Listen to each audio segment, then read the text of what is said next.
Pinocchio! Well, welcome to the later half of 2022, where everyone and their mother is trying to make a Pinocchio film all of a sudden.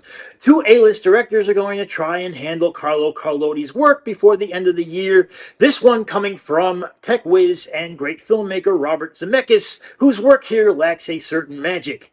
He takes us inside Geppetto's workshop, where the woodcarver, played by Tom Hanks, builds the little wooden boy partly out of sorrow from the loss of his own son.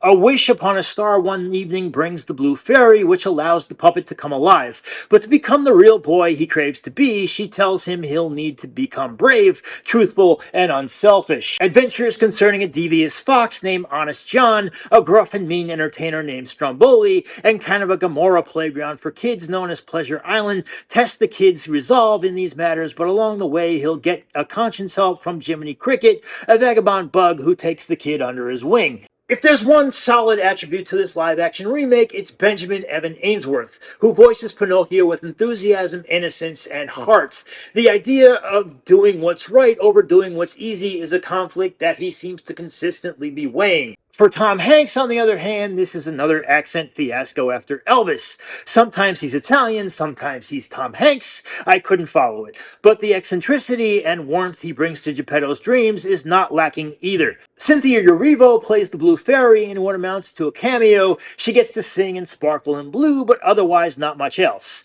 Giuseppe Battison makes more of a drunken, oafish Stromboli than an intimidating one, while Joseph Gordon-Levitt comes off like an annoying, folksy Mickey Mouse as Jiminy Cricket. Zemeckis' work here is slower paced and feels more padded out than the animated film.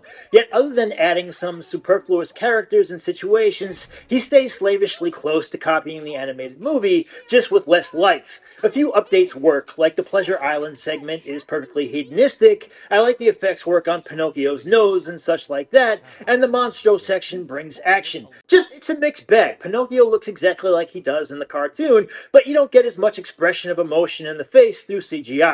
Showing us a sly fox amongst a sea of other human actors also just looks more oddly integrated here than in the cartoon. And Jesus, the CGI on the cat Figaro, I mean, the cast of cats no longer should feel too bad about themselves. A bit goofy sometimes, including a scene where Pinocchio water skis, and that odd, goofy quality subtracts a lot of heart from the emotional scenes that usually precede them. It's a movie with noble intentions, but it just feels draggy, odd, and more interested in trying to make it look nice over really capturing the essence.